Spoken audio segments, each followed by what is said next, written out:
Sa iban pang mga balita, napasaka na ang duha ka counts ng frustrated homicide batok sa suspect nga ginaalegar ng agaw sang pusil sa isa ka security guard sa isa ka coffee shop sa General Luna City proper sang Agosto sa isang gabi. Sa interview sang Bomba Radio kay Police Captain Jesus Cambay III, officer in charge sa Police Station 7, iyagin payag nga duha ka separado nga complainant ang nagpasaka sang kaso batok sa lalaki nga agaw sang armas.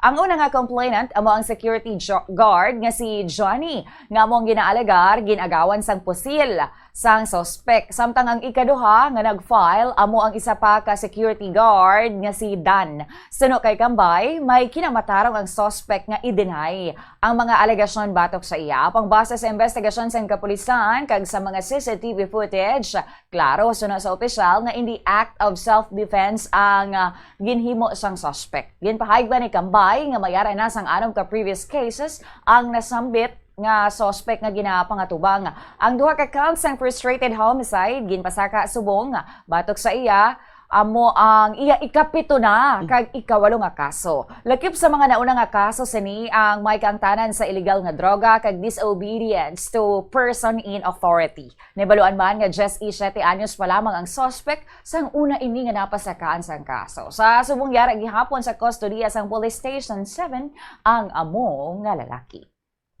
File na po yung 2 counts of frustrated homicide laban sa ating suspect na si alias John. And 2 separate complainants. Isa po yung nagawan ng pusil, si security guard Johnny. And the other one is security guard Dan. Yung initial po natin na pinailan for indiscriminate discharge, pero prove naman po natin sa piskalya na may justifying circumstance.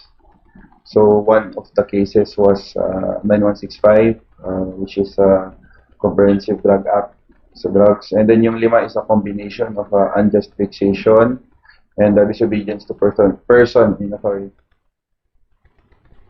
Si Police Captain Jesus Cambay III, kabombo inang lalaki nga napreso dira sa Police Station 7, ang una nga nag-alegar nga self-defense ang iya nga ginhimo kag nag-ako man nga ginagaw sini ang pusil bangod sunod sa iya gintayaan siya. Ang gwardya nga iya ginagawan sang pusil una naman nga nanginwala nga gintayaan niya sang armas inang lalaki.